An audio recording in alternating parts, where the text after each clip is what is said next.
You ready?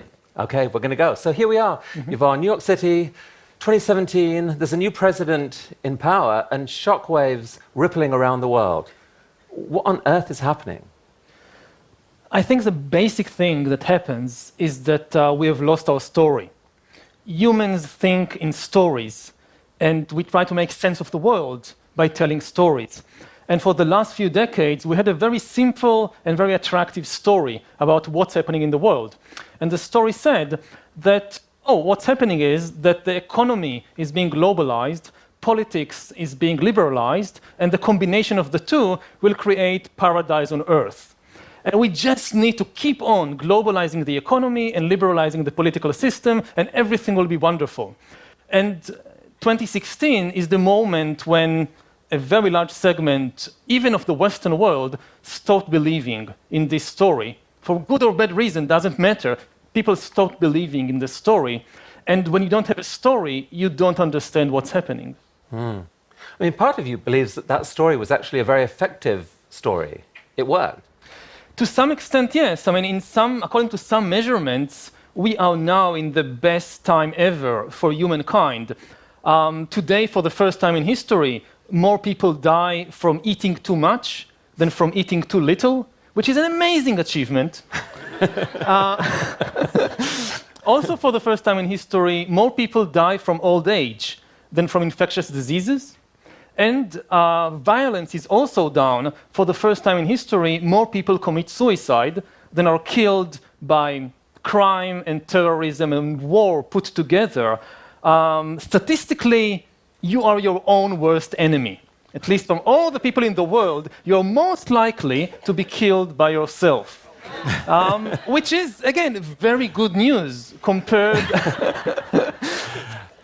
to the level of violence that we saw in previous eras. Yeah, the old 20th century political model of left versus right is now largely irrelevant. And the real divide today is between global and national, or global or local. And you see it, again, all over the world, that this is now the main struggle. We probably need completely new political models and completely new ways of thinking about politics. In essence, what you can say is that we now have global ecology, we have a global economy, but we have national politics. And this doesn't work together. This makes the political system ineffective because it has no control over the forces that shape our life. With regard to the answers, I'm far less certain. I think what we are seeing is the immediate human reaction. If something doesn't work, let's go back. And you see it all over the world that people, almost nobody in the political system today has any future-oriented vision of where humankind is going. Almost everywhere you see retrograde vision. Let's make America great again. Like it was great, I don't know, in the 50s, in the 80s, sometime, let's go back there. And you go to Russia. So 100 years after Lenin, Putin's vision for the future is basically, let's go back to the Tsarist empire. And in Israel, where I come from, the hottest political vision of the present is let's build the temple again. So let's go back 2,000 years backwards. So people are thinking, sometime in the past, we've lost it, and sometimes in the past, like you lost your way in the city, and you say, okay, let's go back to the point where I felt secure and start again. And I don't think this can work, but a lot of people, this is their gut instinct. If you go back to the First Nations, so thousands of years ago, the people who lived along the Yellow River in China, it was many, many different tribes. And they all depended on the river for survival and for prosperity, but all of them also suffered from periodical floods and periodical droughts. And no tribe could really do anything about it because each of them controlled just a tiny section of the river. And then in a long and complicated process, the tribes coalesced together to form the Chinese nation, which controlled the entire Yellow River and had the ability to bring hundreds of thousands of people together to build dams and canals and regulate the river and prevent the worst floods and droughts and raise the level of prosperity for everybody. And this worked in many places around the world. But in the 21st century, technology is changing all that in a fundamental way. We are now living, all people in the world are living alongside the same cyber river.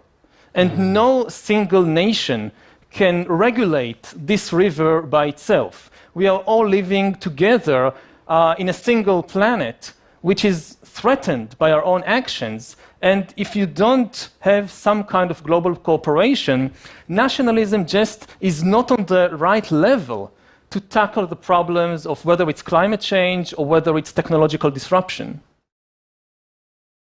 All the major problems of the world today are global in essence, and they cannot be solved unless through some kind of global cooperation. It's not just climate change, which is like the most obvious example people give. I think more in terms of technological disruption. If you think about, for example, artificial intelligence, over the next 20, 30 years, pushing hundreds of millions of people out of the job market, this is a problem on a global level. It will disrupt the economy of all the countries. And similarly, if you think about, say, bioengineering and people being afraid of conducting, I don't know, genetic engineering research on humans, it won't help if just a single country let's say the US, outlaws all genetic experiments on humans. But China or North Korea continues to do it. So the US cannot solve it by itself, and very quickly the pressure on the US to do the same will be immense, because we are talking about high-risk, high-gain technologies. If somebody else is doing it, I can't allow myself to remain behind. The only way to have regulations, effective regulations on things like genetic engineering is to have global regulations. If you just have national regulations, nobody would like to stay behind.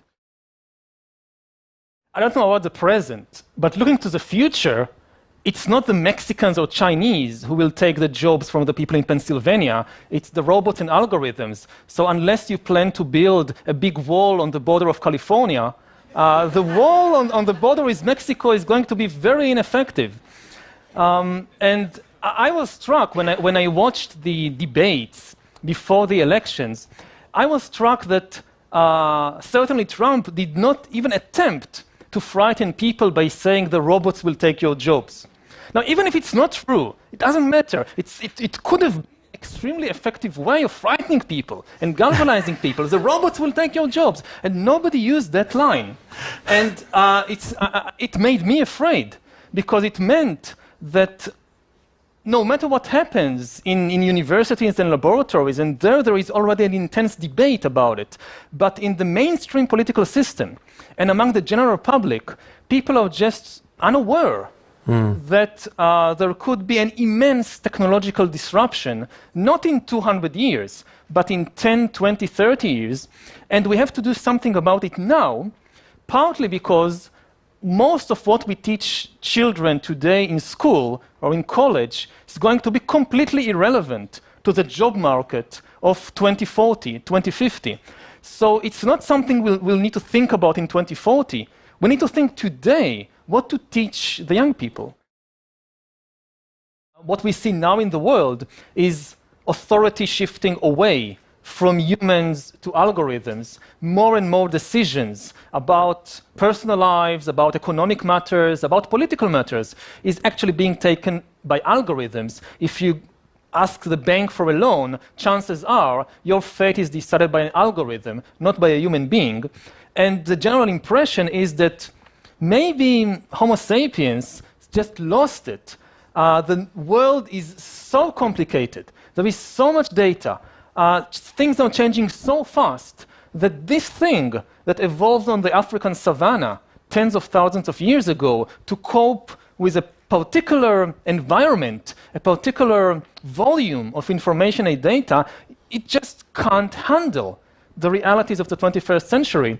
And the only thing that may be able to handle it is big data algorithms. So no wonder that more and more authority is shifting from us to the algorithms.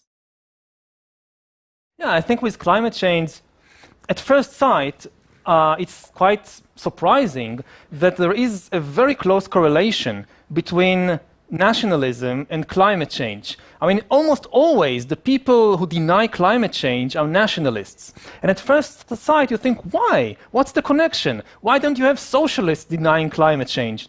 But then when you think about it, it's obvious. Because nationalism has no solution to climate change, if you want to be a nationalist in the 21st century, you have to deny the problem.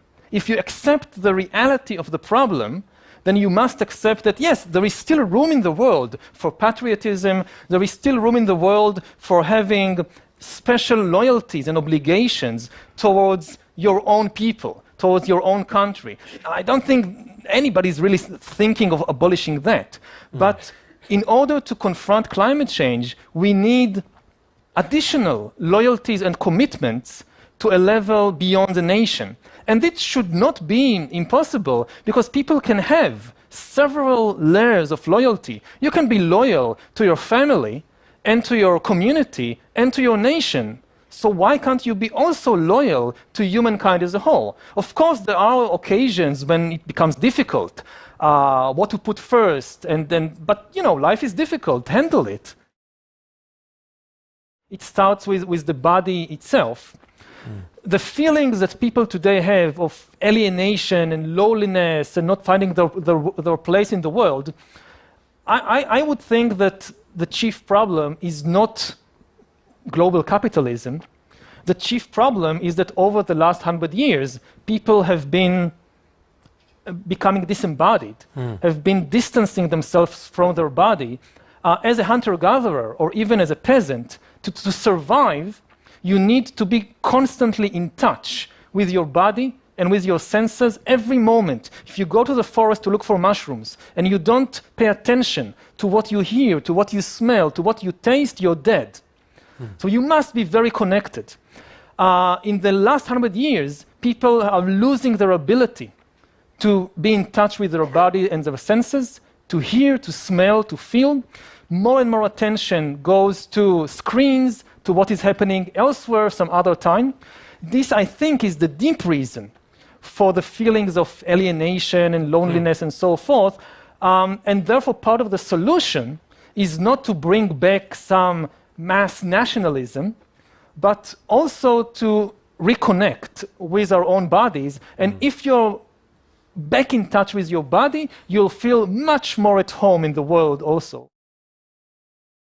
Before I wrap up, I just want to say one thing to people here and to the global TED community watching online, anyone watching online. Help us with these dialogues. Like, if you believe, like we do, that we need to find a different kind of conversation, now more than ever, help us do it. Reach out to other people, try and have conversations with people you disagree with, understand them, pull the pieces together, and help us figure out how to take these conversations forward so that we can make a real contribution to what's happening in the world right now. I think everyone feels more alive, more concerned, more engaged with the politics of the moment. The stakes do seem quite high. So help us respond to it in a wise way. Yuval Harari, thank you.